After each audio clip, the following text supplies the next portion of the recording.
नमस्कार। चौपाल के एक और अंक में हम लोग फिर हाजिर हैं। बीच में कुछ समय अंतराल ऐसा निकल गया कि हम लोग जल्दी नहीं आ पाए, क्योंकि राजनीतिक उथल पुथल इतना हो रहा है। आरोप प्रत्यारोप प्रत्यारोप हालांकि अभी नहीं शुरू हुआ है, फिर भी आरोपों का दौर है। चुनाव नजदीक है। रोज की तरह चौपाल में हमारे साथ पार्थसारथी जी हैं। नमस्कार। पार्थसारथी जी, चुनाव सर पे है और फिर से टोपी पहनाने की तैयारी में लोग लगे हुए थे, और प्रशांत जी जो है सो छुरी छोड़ दिए। छोड़ी कहना इसको अभी ये बड़ा बम साबित ये हुआ। बम साबित है। ये हाइड्रोजन बम तो कोई बहुत दिनों से फोड़ रहे हैं, हाँ, लेकिन सच्चाई है कि हाइड्रोजन बम फूट यहाँ रहा है, बिहार के अंदर। और राजनीतिक उथल पुथल जो बोल रहे हैं, ये राजनीतिक उथल पुथल अभी हुआ नहीं। ये अभी प्रशांत जी ने उथल पुथल कराने का शंखनाद किया है। बिहार का जो विधानसभा चुनाव है उसका शंखनाद इन्होंने किया है। 5 लोगों के ऊपर आरोप लगा करके, जो बीजेपी के तो इसको आरोप बोलेंगे या पर्दाफाश करना बोलेंगे? क्योंकि ये लोग कंबल ओढ़ के जो बोला करते हैं कि ये लोग बीजेपी वाले एनडीए वाले कंबल ओढ़कर घी पीते हैं, और इनका बीजेपी वाले नहीं, एनडीए वाले। चाल चरित्र चेहरा दिखाना जरूरी है। उजागर हुआ। बिल्कुल। और ये पर्दाफाशी भी बोलेंगे, इसको आरोप नहीं बोलेंगे। आरोप नहीं है। आरोप तो कोई किसी पर लगा सकता है, गलत भी लगा सकता है, लेकिन बेहाई और बेशर्मी का हद है। यही है, यही हमारा बिहार। यही कारण है कि बिहार में आम जन, जिनके पास 2 वक्त का खाने का पैसा नहीं है, घर में भोजन नहीं है, और 1 महीने के अंदर में कोई एक नेता जो खानदानी नेता है, सर्वदलीय नेता उनका नाम दिया गया, इसलिए हम लोग उनको वही नाम से, उसी नाम से चिढ़ेंगे। 1 महीने में 200 करोड़, 2 करोड़ नहीं, 200 करोड़, 200 करोड़, पता नहीं कितना शून्य उसमें लगाना होगा अगर तुरंत में लिखना समय सीमा की अगर बात करें तो जो अशोक चौधरी जी के ऊपर इन्होंने आरोप लगाया प्रशांत जी ने, कि सगाई से लेकर, बेटी की सगाई से लेकर शादी के बीच में उन्होंने जितने जमीन खरीदे हैं वो 38 करोड़ रुपए है। अच्छा। टोटल संपत्ति इनकी 200 करोड़। तो 2 महीना 3 महीना के अंदर 38 करोड़ की संपत्ति इन्होंने खरीदा। इनका जो अपना बेनामी संपत्ति, या कहिए अर्जा हुआ संपत्ति, या ये कहिए रिश्तेदारों में बांटा हुआ संपत्ति, 200 करोड़ का इन्होंने बताया कि अपने पास संपत्ति। उसका अभी आज 5वां या 6ठा दिन होगा आरोप लगाए हुए। ये मुख्यमंत्री के बड़े नजदीकी है, नीतीश कुमार जी के जी, बड़े नजदीकी है। तो नीतीश कुमार तो वैसे भी कुछ कर नहीं रहे हैं। हमारा सूत्रधार तो बोल ही रहे कि नीतीश कुमार अचेत अवस्था में। प्रदेश कौन चला रहा है? वो 4-5 नेतागण हैं, 2-3 भ्रष्ट पुराने रिटायर्ड ऑफिसर लोग हैं। यही लोग देश बिहार को चला रहे हैं। तो उसमें एक नेता ये भी शामिल होंगे, सर्वदलीय। मतलब पहले बाबूजी भी सर्वदलीय ही थे। यही विडंबना है सर, क्योंकि उसमें दल भी कम थी ना, दलों की संख्या कम थी। यही विडंबना है अपने बिहार की। अगर आप 5 को गौर से देखें या 4 को इसमें से निकाल लें, तो बीजेपी का तो पुराना नेता इसमें कोई नहीं है। सब आरजेडी से, सब आरजेडी से। जंगल राज जिसके विरोध में नीतीश जी की मतलब सत्ता की चाबी मिली या उनका जन्म हुआ, जनाधार मिला, और सारे जंगल राज के नेता एक एक करके आने लगे। सब है। ये तो लोग लगता है कि लोग का पुराना वॉशिंग मशीन है, मतलब एनडीए का तो कहा ही जाता है कि देखिए, किसी भी तरीके का अगर आपने भ्रष्टाचार किया है, भ्रष्टाचार में आप, ये तो बीजेपी के बारे में ज्यादा बोला जाता है, लेकिन लगता है कि पूरा एनडीए ही वही है।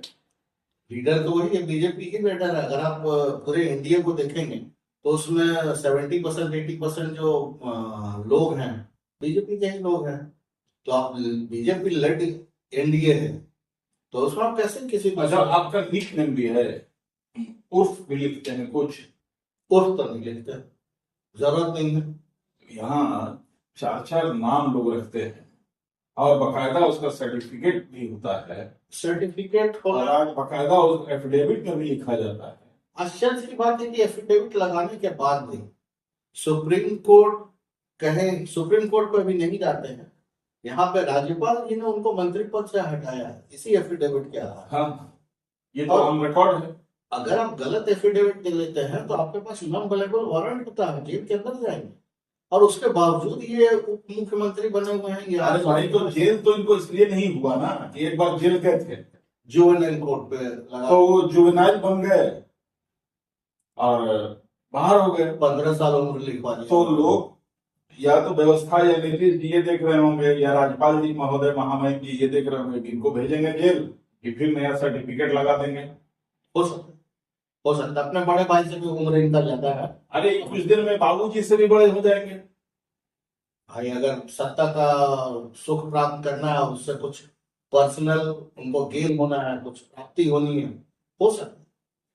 क्योंकि इनका तो जो अभी तक बिहार का ये विडंबना है कि सब डॉक्टर, इंजीनियर, एमबीए किए हुए लोग, लॉ किए हुए लोग, कई तरह के प्रोफेशनल डिग्री लिए हुए लोग जी सड़कों पे मारे मारे फिर रहे हैं, बेरोजगार हैं। जी और जितने 7वां 8वां 9वां फेल लोग हैं सत्ता में काबिल। वो सत्ता पर काबिल है जी और बेशर्मी की हद, सारी हदें पार हैं कि मतलब फिर से हम राजा बने, फिर से हम करें, क्योंकि हमारे बाबूजी थे। जी कुछ लोग दावा करते हैं कि हमारी माता जी थी।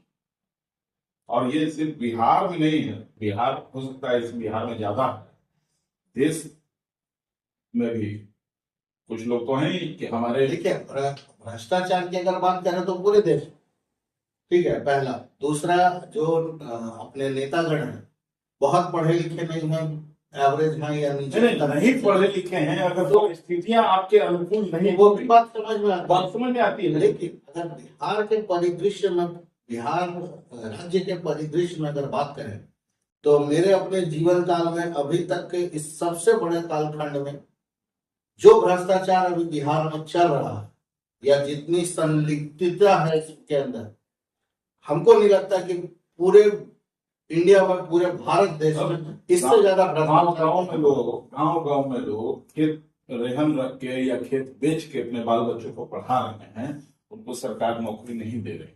नहीं। और ये अनपढ़ों की फौज, देखें कैसे कलम फेंका जा रहा है।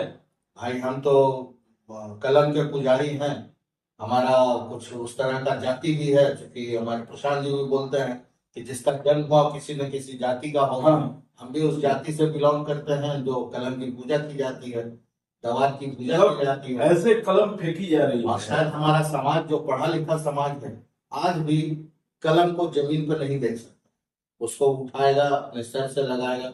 सरस्वती की आराधना करने वाले हम लोग। देखिए, नहीं, ये जाति विशेष की बात नहीं है, ये हर किसी को जीवन जीने की कला सिखाती है ये कलम। कलम नहीं हो आज तो आप हमेशा वही, आप हो, आपके बच्चे हो या उनके बच्चे हो, तो सबसे यही लगता है कि भाई अगर परिस्थिति बस कोई आदमी नहीं पढ़ा, जो नहीं पढ़ा है वो भी अपने बच्चों को चाहता है कि हम दैनिक मजदूरी करके अपने बच्चों को पढ़ाएं। बहुत सारे उदाहरण है। आज जन स्वराज है पहला चीज कि बिहार बदलना है। बदलने में सबसे पहला बिंदु जो आता है वो यही आता है कि हम शिक्षा दें। शिक्षा इसलिए देंगे कि जब तक कोई शिक्षित नहीं होगा तब तक समाज को बदलने की परिकल्पना हम लोग कर नहीं सकते। इसलिए सबसे पहले ये जरूरी है कि हम शिक्षित करें, अपने पैरों पर खड़े हो पाए। समाज की परिकल्पना तभी हो पाएगी, तभी नया समाज बन पाएगा, तभी नया बिहार बन पाएगा। लोग शिक्षित होंगे तभी वो खुद को समझ पाएंगे, और जब खुद को समझ पाएंगे तो परिवार और समाज के बारे में भी समझ उनकी होगी। कुछ लोग फ्लैट खरीद रहे हैं, उनके पास पैसा नहीं है, उन्होंने किसी से कर्ज लिया 25 लाख रुपए, बताइए, और ये पता चला कि जिनके नाम पे फ्लैट खरीदा गया उनको ऑलरेडी अकाउंट में 2.25 करोड़ रुपए हैं। और वो लेकिन पब्लिक को बता देते हैं अंग्रेजी में। उनका नहीं आया, ये अशोक चौधरी ने अंग्रेजी में बताया। अरे भैया, तो सारे तो एक ही चट्टे बट्टे हैं। इतने भ्रष्ट लोग सामने आ रहे हैं कि याद ही नहीं पड़ रहा है कि किसका भ्रष्टाचार कौन सा है। एम्बुलेंस में भी है, ए ग्रेड बी ग्रेड करके होता है, तो उसमें 17-18 लाख में जो एम्बुलेंस यूपी में अवेलेबल है बिहार आते ही 27-28 लाख रुपए दाम हो जाता है उसका। अब पता नहीं स्टेट गवर्नमेंट इतना जीएसटी लगाती है कि क्या करती है।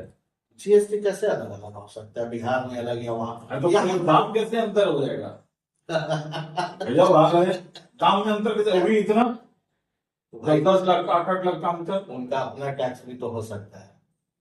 कल एक ठो देख रहे थे, बीजेपी के अच्छे नेता हैं, अच्छे ही नेता बोला जाएगा क्योंकि भीड़ जुटाने के लिए उनको बुलाया जाता है, फिल्मों में भोजपुरी फिल्म में काम हम किए हैं। कल वो गिना रहे थे कि अब और क्या अच्छा दिन चाहिए, 100 रुपया का सामान अब 42 रुपया मिल रहा है, कहे कि 22% से 12% हो गया जीएसटी, तो 22% से 12% हो गया, तो 100 रुपया का सामान जो है वो 42 रुपया में हो गया। भाई धन्य है वो, उनका जोड़ घटाओ गुना भाग उनको ज्यादा आता होगा। और बकायदा कैमरा पर, हाँ कैमरे पर देखा मैंने भी। क्योंकि कैमरा की तुमको आदत है ना, तो फिल्म में भी बिना कैमरा के ये नहीं, और स्क्रिप्ट फिल्मों में भी मिलती है, ये जोड़ घटाव का भी कोई स्क्रिप्ट मिल गया होगा। नहीं मिला होगा, आप बात नहीं समझ रहे, उनको स्क्रिप्ट मिला नहीं होगा। क्योंकि इसी तरह स्क्रिप्ट से लिखने वाले पढ़े लिखे लोग होते हैं। बिल्कुल स्क्रिप्ट लिखने वाले, देख सकते हैं आप, अगर स्क्रिप्ट लिखने वाले लोग पढ़े लिखे हो, वो देखते हैं, चाहे नेता को और कुछ बोलने नहीं आए, भाषण देने जब जाते हैं लोग, तो कितने अच्छे अच्छे शब्दों का इस्तेमाल होता है, जो कि मतलब जो पढ़े लिखे लोग हैं, शब्दों को लगता है पिरोया हुआ है, एक माले में उसको लाया गया है। और यहाँ पर जिस तरीके से हो रहा है, अरे किसका किसका नाम लीजिएगा, पहले होता था कि चारा घोटाला, अब तक का सबसे बड़ा घोटाला, अभी खतरा घोटाला। कुछ नहीं। अभी इस सरकार के सामने सब बहुत छोटे हैं, बहुत बौना साबित हो रहा है।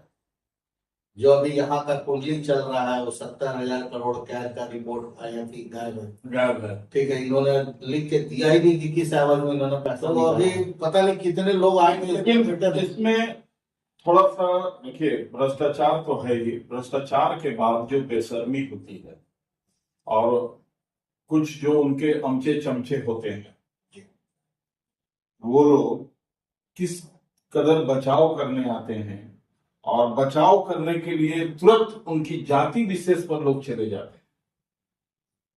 किसी यूट्यूब चैनल पर एक चमचा नेता अशोक चौधरी, सर्वदलीय नेता का बचाव कर रहा था। बताइए, दलित का बेटा, कब तक वो दलित रहेंगे?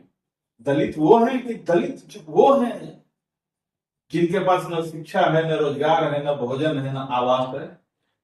दलित के नाम पे कब तक आप अपनी राजनीति से कहेंगे या वोटी से? आप दलित के बेटा है, कई दलित को आप अपने साथ रखे हैं, ये सब बेकार वाली बात, एकदम बेकार वाली बात। और जब कुछ नहीं मिलता है, जो लोग जाति की बात नहीं करते हैं, जो लोग धर्म की बात नहीं करते हैं, तो उनका नहीं, उनके पिताजी का टाइटल खोजा जाता है कि बताओ ये किस जाति से हैं।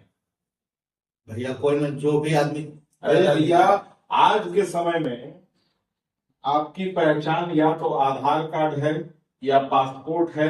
अगर आप विदेश में जाते हैं तो आपकी पहचान पासपोर्ट है, वहां जाति से आपको वीजा नहीं मिलता है या विदेश जाने का मौका नहीं मिलता है, और देश में है तो आपकी पहचान के लिए एक संख्या दी गई है, आधार।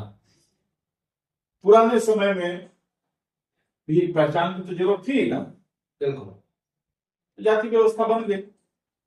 अब उसको आप कब तक धन जाते रहिएगा? अगर आप जाति की बात करेंगे तो अब जैसे लालू जी हैं, कभी जाति की बात नहीं करते। जाति की बात करते तो ऐसा थोड़ी है कि उनके जात में उस नौवीं फैल गई है। वो परिवारवाद की बात करते हैं, उनको जातिवाद। और ये लालू जी से एक चीज और याद है कि अभी जनसुराज जो परिवार लाभ काट लाया जी, उसके बाद आनंद फानंद में एक दल के राजा जो हैं राजकुमार, वो लाए माई बहिन सम्मान योजना। देखिए, पारिवारिक चीजों पर नहीं जानी चाहिए किसी के भी घर में, हर घर में वो कहानी है, लेकिन जब आप सार्वजनिक जीवन के होते हैं तो आपके हर कदम पर जनता की नजर रहती है या नजर रखना चाहती है जनता। अभी जो ये माई बहन सम्मान योजना लाए हैं और खुद घर में भी अब इसको चरितार्थ किए हुए हैं। नहीं, इस पर तो कौन किडनी दिया कौन किडनी नहीं दिया, यहां भी बात होने लगी है। भाई भी बाहर है, माई अलग है, बहन अलग है। जो आदमी घर में माई बहन भौजाई की इज्जत नहीं किया, नहीं समेट सका, वो प्रदेश की महिलाओं को, बेटियों को लुभावना ये फेंक रहे हैं। मान सम्मान योजना सम्मान योजना, घर में सम्मान दे नहीं रहे हैं और समाज की और समाज की और प्रदेश की बात कर रहे हैं। बिल्कुल ये सब जानते हैं। इस तरह से जैसे कभी हुआ था, अभी चल ही रहा है देश भर में कि एक आदमी को हटाने के लिए पूरा विपक्ष एकजुट हो गया है। तो यहाँ अब प्रशांत जी को रोकने के लिए ये सब देखिए धीरे धीरे लामबंद हो गए जी। इसलिए होंगे कि अगर नहीं होंगे तो नैरेटिव कैसे चला पाएंगे। यही चीज तो बताया जा रहा है कि अगर बिहार में कोई राजनीतिक दल आया है जो विपक्ष में है, तो विपक्ष में सिर्फ और सिर्फ जन स्वराज है, कोई नहीं। जबकि न एक विधायक है, कुछ ना नहीं मुखिया है, ना वार्ड है, लेकिन विपक्ष की पूरी भूमिका, क्योंकि यहाँ विपक्ष भी तो सब एक ही है। सारे सत्ताधारी दल हैं। आप देख लीजिए, आरजेडी हो, बीजेपी हो, जेडीयू हो, सारे के सारे सत्ताधारी हैं। कांग्रेस हो, किसकी बात करेंगे आप, बीजेपी हो। विधान परिषद में नेता विपक्ष राबड़ी जी हैं जी, उनके मुंह बोले भाई बीजेपी के अध्यक्ष हैं जी, तो वो विपक्ष की भूमिका कैसे निभाएंगे हैं? वो विपक्ष की भूमिका कैसे निभाएंगे? भाई मुंह बोले भाई को बचाते निभाएंगे। मतलब जनता जाए कहीं भी इसमें रसातल में। जनता के बारे में अगर इतना सोचते तो इतना इतना पैसा हुआ होता। आज हमारे सूत्रधार बोलते हैं कि भाई हमको हंसी नहीं आती, हम सभा में जाते हैं मुझे मुस्कुराहट नहीं आती। उनको भी किसी ने सजेशन दिया कि आप जाते हैं भाषण देने के लिए, लोगों से मिलते जुलते हैं, तो अपने चेहरे पर मुस्कान लाइए, हंसी लाइए। ये नेता में गुण होना चाहिए। उनका कहना है कि मैंने दर्द इतना देखा अपनी पद यात्रा में, लोगों के दर्द को लोग कि मेरी हंसी नहीं निकलती। लोग जो है निकाल रहे हैं कि अरे ये आदमी यही तो उसको बनाया, यही तो उसको बनाया, यही तो उसको बनाया। भैया जब बनाया उस समय उनका प्रोफेशन था, वो काम था और उन्होंने और अपने काम को उस समय भी वो ईमानदारी से निभाए। जिसका हाथ पकड़े हैं वो हारा नहीं। और उन्होंने दावा किया है कि हम बिहार की जनता का हाथ पकड़े हैं, हारने नहीं दूंगा। 1 महीने के बाद अक्टूबर बीतते बीतते तक सारा पर्व त्योहार यहाँ पर लोग अपने पर्व त्योहार में अभी लोग आएंगे। बार बार वो बोल रहे हैं कि आप भारी संख्या में आइए, आपको छठ के बाद वापस नहीं जाना है, वापसी की टिकट मत लेकर आइए। और यहाँ पर मतलब है कि 12,000, 15,000, 10,000 के लोग बाहर जा रहे हैं और यहाँ एक आदमी के पास 200 करोड़। तो नोएडा में मॉल, पेट्रोल पंप, ऐसा पंप कि उसके लिए फ्लाईओवर तक घूम जाता है जी है। ऐसा लोग, पैसा वाला लोग है कि नाम बदल कर सत्ता में काबिज है, सत्ता शीर्ष पर है, सत्ता शीर्ष। बीजेपी अगर यहाँ सरकार में है तो सत्ता शीर्ष पर है ना। अब उनका कौन सा नाम ले, जिससे कि ऐसे तो आप लोग समझ ही गए होंगे, क्योंकि इतना नाम है, कौन सा नाम ले उनका। सत्ता शीर्ष पर है वो। कभी मुरेठा बांध लेते हैं, कभी खोल लेते हैं। जिसको हटाने के लिए मुरेठा बांधते हैं उसी के नतमस्तक हो जाते हैं जाकर। और लोग बात करता है कि ये आदमी दल कैसे चला रहा है। अरे भैया, तो इतने 12 सरकार जो बनाया, कुछ तो फीस चार्ज किया होगा। बोलते हैं नहीं लिए हैं, चले ठीक है, उनकी बात की मान नहीं लिए हैं तो भाई तो नहीं लिए तो मजबूर जिसकी मदद किए उससे मान रहे, आज वो मदद कर रहा है। मान रहे हैं कि भाई तुम दो हमको पूरा व्यवस्था चलाना है, कुछ मदद करो हमारी, कर रहे हैं, कोई दिक्कत नहीं उसमें। लेकिन महाराष्ट्र में अगर इन्होंने प्रूव नहीं किया हो अपने काबिलियत को, उस काम को करके जो इनका प्रोफेशनल काम है, जिसके लिए ये जाने जाते थे, जिसका इन्होंने हाथ पकड़ करके उनको सत्ता पे बैठाया, तो क्या आपको लगता है कि बिहार के जितने नेता हैं, नेतागण हैं, इनकी बातों को वैल्यू देते हैं?